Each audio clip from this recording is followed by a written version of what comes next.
Hey guys, welcome back. I'm Jackie and this is Cruising the World with Jackie. So last time we left off, we were on our way to, we were on our way to Fort Wilderness. We were in the midst of our 4-month snowboarding experience RV trip, and we decided to go to Disney World. And of course, we have the motorhome. So we had stayed at Fort Wilderness many times before. My parents had a motorhome, and we would borrow it or we would go with them. We actually stayed there the very first time in a cabin. Me and my husband, our two oldest boys, and my sister went. We stayed in a Fort Wilderness cabin. So we've always enjoyed Fort Wilderness. So we really went back and forth because, to be quite honest, Fort Wilderness is really expensive. And the whole Disney World trip ran us, not including food, because I didn't keep very good track of that. I should have. Was about $1,700. And that was only for 2-day park hoppers. And Monday, Tuesday, Wednesday, Thursday. 4 nights at Fort Wilderness. It's very expensive. We went back and forth. So we had our dog Sammy, and we weren't really sure what we wanted to do. We could have left our RV at the place we rented on the Gulf Coast for a month. We could have left it there and just took our car, but then we would have been in a hotel with Sammy, and you can't leave dogs normally in a hotel unless they're caged, and I wasn't going to cage Sammy for that long. The other option is Disney does have a kennel, but to be quite honest, Sammy was still kind of upset. I know that sounds silly, but she had changed when our other dog had died about a month before, so I didn't want to put her through the trauma. She'd never been to a kennel, of doing that again, of more trauma. So we decided to go to Fort Wilderness. And I did actually look at other camping RV places. A lot of them were booked, and the ones that weren't booked were almost the same price at Fort Wilderness. It was Margaritaville, which is also a very expensive place, and that wasn't that much difference. And I can't remember the other one, but it was a resort type, and they were very expensive. So long story short, we decided we would go to Fort Wilderness. We blew our budget in 5 days for the whole month, but I think we needed it. So it was the 50th anniversary. It was just about ending. It ended at the end of March. So we went and stayed in Fort Wilderness. It's the first time we've been to Disney without children. Every other time we've had kids with us. We hadn't been, and my oldest is just turning 22. So I think it was probably at least 10 years. It might even be more since the last time we were at Disney. So there were a lot of changes. I'm going to talk a little bit about the changes and how we liked it. I'll probably have 3 videos. I don't want to make a real long one, so I think it'll be 3 fairly short ones about our experience. So let me just get into it. So, like I said, Fort Wilderness, we've been there multiple times. We normally stay at what I consider the front, but it's probably actually the back, but up where Pioneer Hall is, and the boat to take you to the Magic Kingdom. That's all considered premium. There were none. We booked this like a week out, so there were none of those. We basically were pretty much at one of the loops right by where you catch the buses, which really wasn't a bad place to stay, unless you wanted to go down to Pioneer Hall and all, and then you had to get on a bus. That's a little bit of rigmarole. But you'll see the site was very nice. Now, I had watched another creator, and they were talking about how if you're a big rig or you're a new one, you probably shouldn't go to Fort Wilderness because the sites are smaller. And I have to agree with them. Now, we have a small rig, so it wasn't it wasn't an issue for us. But the loops themselves are narrow, and you kind of have to back in at weird spaces. So I do agree a little bit with them that it's probably more user friendly if you have a smaller rig. But there was a very large Class A, like 2 down from us. I would just look at the map when you're booking to determine. I do find a difference. We were further back loops. We were in the 1500s versus we usually were in the 1s or the 200s or 400s. The 1s to 400, I think they don't have as many trees, or that was just my impression, that before there weren't as many trees. I felt like we were more in the woods kind of area. We were right there by a creek, which kind of freaked me out because it did say, watch, there were alligators and stuff. So, but I think maybe the ones up there are a little bit bigger. They are considered premium. I always thought they were just premium because of the location, but maybe they are actually bigger. So I guess that's my first tip. If you're going to go to Fort Wilderness, it is expensive. You know, look at the map, maybe ask questions about how big each site is if you have a large rig.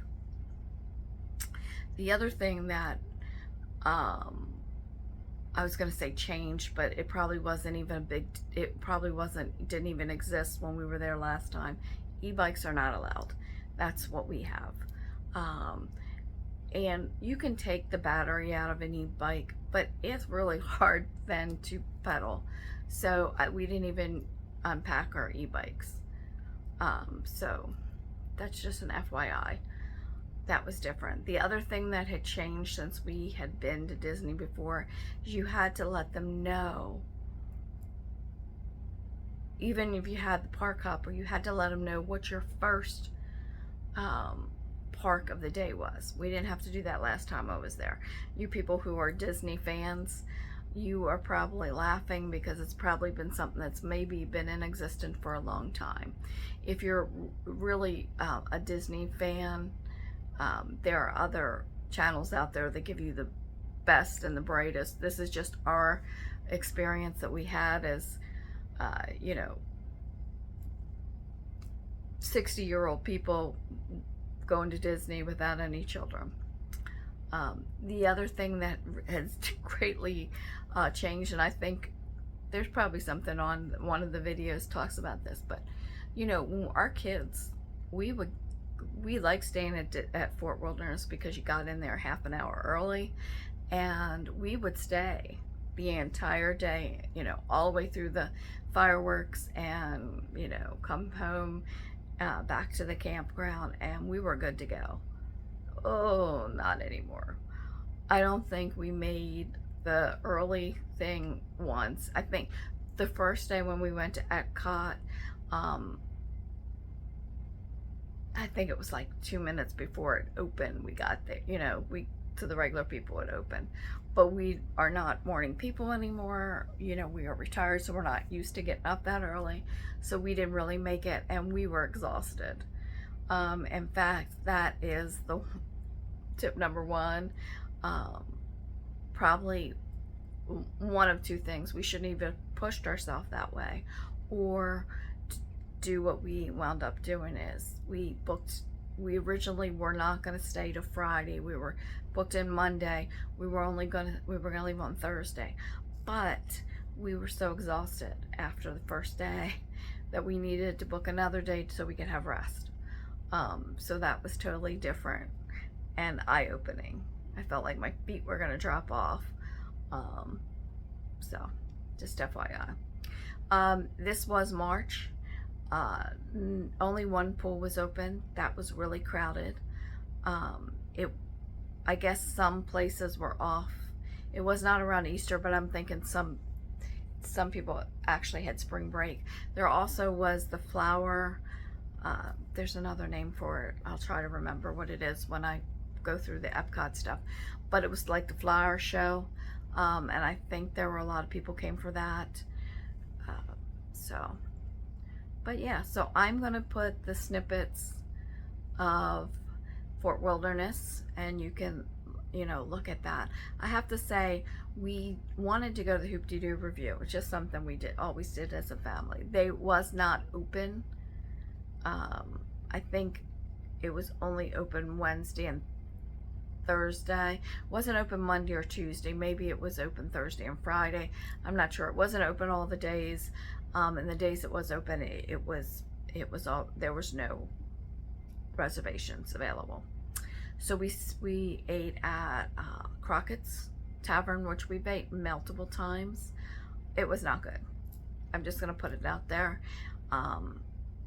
It wasn't awful, but it was just okay. The desserts were wonderful, but the food itself, the barbecues and all, I thought it was dry.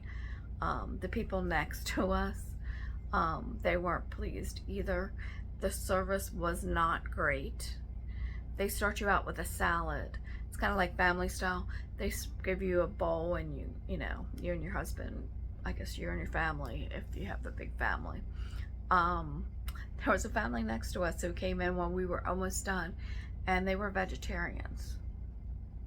I don't know why they came to a barbecue place, but anyway, so the salad, and so they give you a plate. Well, I had salad, and I don't remember what the dressing was, but it was a mess. The plate was a mess. Then they brought the barbecue, and they bring us fresh plates. So I had to ask for that, and you could tell that he wasn't happy that I was asking for fresh plate. So it was not good. It was just okay. It was just an okay experience, and it was expensive. It's like $80 for two of us, for not great barbecue. Desserts were great though. Were very good. So I'm gonna put the snippets of the campground. Like I said, it is what it is. If you have kids, there are a lot of stuff there. I mean, they have, my kids always enjoyed going to the movie that's outside, where Chip and Dale, you can have s'mores. They always enjoyed that, but as an older couple, we weren't doing that. Like I said, I did go to the pool and the hot tub, but there was only one, and it was really kind of packed. But I did spend the afternoon there. Would I do Fort Wilderness again? I'd have to say probably not. The other reason we did that is because it was starting to get hot, and we kind of monitor the temperature with our air conditioner on, for the dog. And I wanted to be able to get back to Sammy if she needed. Well, to be quite honest, except for when you're going to Walt Disney World, right, which is just the boat, the whole bus situation, there were several connections where I thought I could have been in my car and back to any other campground in the amount of time it took me. So I don't know if we would do Fort Wilderness again. If we had kids, yeah, we would do Fort Wilderness again. But as adults, no. Now I have to say that most of the people in our loop were almost all adults. I said there were like 3 families, and then I'm not sure how many are in a loop, but maybe 20 RVs, and all the rest were adults, older people like us. So I guess some of them were real big Disney fanatics. In fact, the Class A that I was talking about, in their front window, they probably had 100 stuffed animals of all the different characters, and they had their lot really decorated. I might have pictures of that. But anyway, I'm going to put the snippets of Fort Wilderness attached, and then I'll probably have one more video on Epcot and one on Hollywood Studios. And I don't think I have enough of Disney World itself, the Magic Kingdom, to do a video on. I actually only spent a small portion of the day there. My husband didn't even go. And I do have a short on that, on the parade. So I'm not sure I have enough, but I'll at least have another one on Epcot and another one on Hollywood. So enjoy. Like and subscribe. Thank you.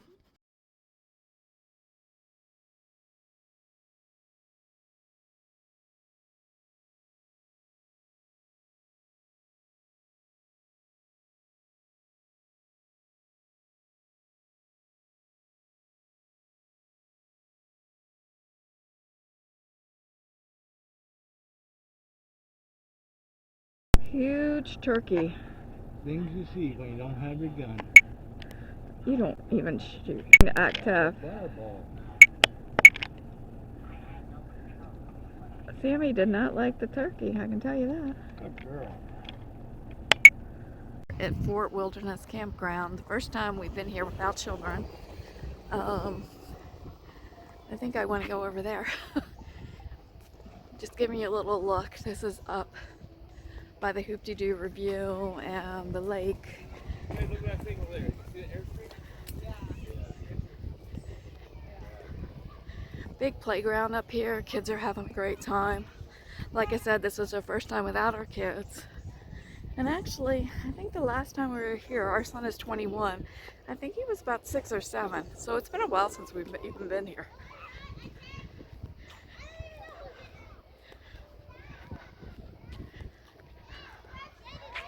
So this is pretty cool.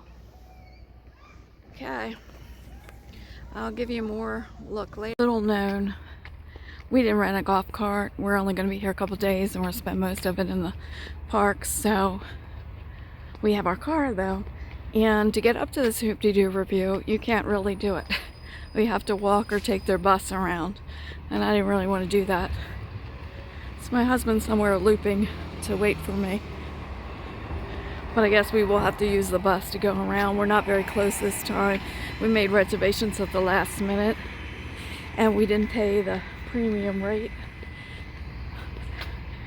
That circle over there, I don't know if you can see, but right there is usually where my father would book.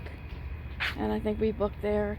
I think we booked over on this side a few times too. But we're way back in the 1800s. It's a great spot for my dog though. A lot of privacy. Okay, so this is Clementine's Beach down at Fort Wilderness. When my kids were little, you could swim here. And we spent many a day. You can still, they have some recliners over there and stuff. But as most of you know, the tragedy happened here and a little boy was eaten by a crocodile, or an alligator, I'm sorry. And so this beach has been closed. I'm assuming that's why the beach was closed. The gator was in this lagoon, unfortunately. Makes me very upset when I think about how many hours my boys spent in that water. But so unfortunately, Clementine Beach is closed. Okay, so we're keeping it real. We just went to the Trails End up here in Fort Wilderness. It is not worth the money at all. It was not good. So let's break it down. It used to be a buffet, but it's still kind of a buffet. They'll bring you as much as you want, but they bring it in family style. The salad was okay, nothing. Cornbread was dry. Okay, not too bad, right? I want to record this while I can still think. So the cornbread was dry, but not awful. The dressing was kind of good, and the salad was good. The corn was good. The green beans were good. The potatoes were fine. The desserts were good, but the meat itself is why you go to a barbecue, right? And they were not good. And it's not cheap. It's like $40 a person once you put the tip in. So I would say skip it. Not worth it. Just an FYI.